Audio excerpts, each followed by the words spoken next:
Hebrews chapter 12. Therefore, since we are surrounded by such a great cloud of witnesses, let us throw off every encumbrance and the sin that so easily entangles, and let us run with endurance the race set out for us.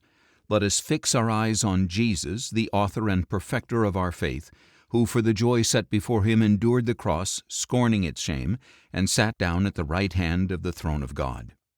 Consider him who endured such hostility from sinners, so that you will not grow weary and lose heart.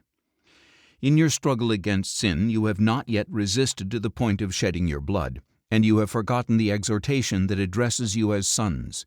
My son, do not take lightly the discipline of the Lord, and do not lose heart when he rebukes you.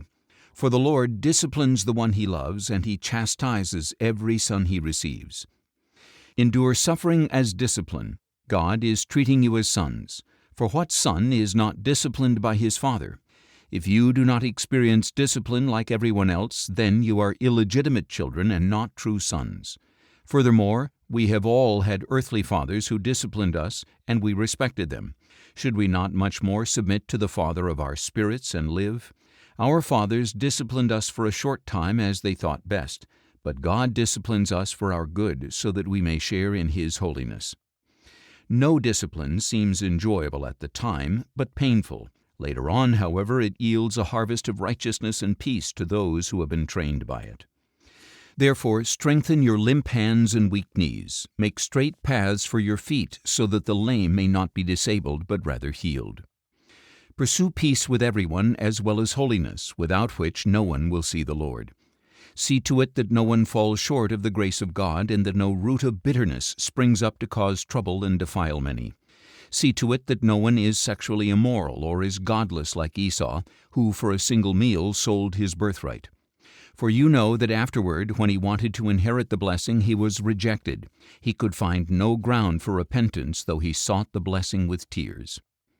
For you have not come to a mountain that can be touched and that is burning with fire, to darkness, gloom, and storm, to a trumpet blast, or to a voice that made its hearers beg that no further word be spoken. For they could not bear what was commanded. If even an animal touches the mountain, it must be stoned. The sight was so terrifying that even Moses said, I am trembling with fear. Instead you have come to Mount Zion, to the city of the living God, the heavenly Jerusalem.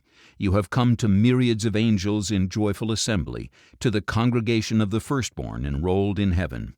You have come to God, the judge of all, to the spirits of the righteous made perfect, to Jesus, the mediator of a new covenant, and to the sprinkled blood that speaks a better word than the blood of Abel. See to it that you do not refuse him who speaks. For if the people did not escape when they refused him who warned them on earth, how much less will we escape if we reject him who warns us from heaven? At that time his voice shook the earth, but now he has promised, once more I will shake not only the earth but heaven as well. The words once more signify the removal of what can be shaken, that is, created things, so that the unshakable may remain. Therefore, since we are receiving an unshakable kingdom, let us be filled with gratitude, and so worship God acceptably with reverence and awe, for our God is a consuming fire.